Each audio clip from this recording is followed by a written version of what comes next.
நம்மாழ்வார் அருளிச் செய்த திருவாய்மொழி 2ஆம் பத்து 9ஆம் பதிகத்தின் 2ஆம் பாசுரத்தில் ஈதேயான் உன்னை கொள்வது எஞ்ஞான்றும் என் மைத்தோய் சோதி மணிவண்ண எந்தாய் எய்தான் என் கழல்யான் எய்த ஞான கைத்தா காலக்கழிவு செய்யேலே என்று பாடுகிறார். கீழ் பாசுரத்தில் ஆழ்வார் சர்வேஸ்வரனுடைய திருவடி தாமரைகள் தன் தலைமேல் வேண்டுமென்றார்.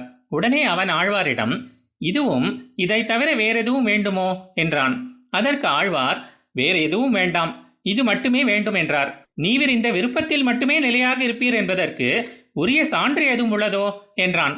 அதற்கு ஆழ்வார் நான் உனக்கு அடிமை, நீ எனக்கு எஜமானன், நம் இருவருக்கும் இடையே உள்ள உறவு முறையே இதற்கு சான்றாகும் என்கிறார். சரி, ஒருவேளை இது உடலில் பூசப்படும் வாசனை பொருள் போல 3-4 முறை குளித்த பின்னர் போய்விடுமோ என்றிட இந்த சரீரத்தில் உயிர் உள்ளவரை இதுவே எனது விண்ணப்பமாகும் என்கிறார். சரி, இப்படியெல்லாம் தீவிர பற்று கொள்ளும்படி உமக்கு யார் போதித்தது என்றிட வேறு யார், உன் திருமேனி அழகல்லவோ காரணம். கருமை நிறைந்த தேஜஸ் பொருந்திய மாணிக்கம் போன்ற வடிவழகை காட்டி என்னை அடிமை கொண்ட சுவாமியே என்கிறார். உடனே அவன் சரி, இப்போது நான் என்ன செய்ய வேண்டும் என்றான்.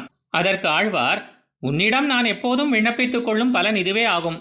எது என்றால் பெறுவதற்கே மிகவும் அரிதாக உள்ள உன் திருவடிகளை நான் அடைவதற்கு ஞானமாகிய கையை தந்தருள வேணும். இதற்கு மேலும் காலதாமதம் செய்ய வேண்டாம் என்று பிரார்த்திக்கிறார். ஆழ்வார் எம்பெருமானார் ஜீயர் திருவடிகளே சரணம்.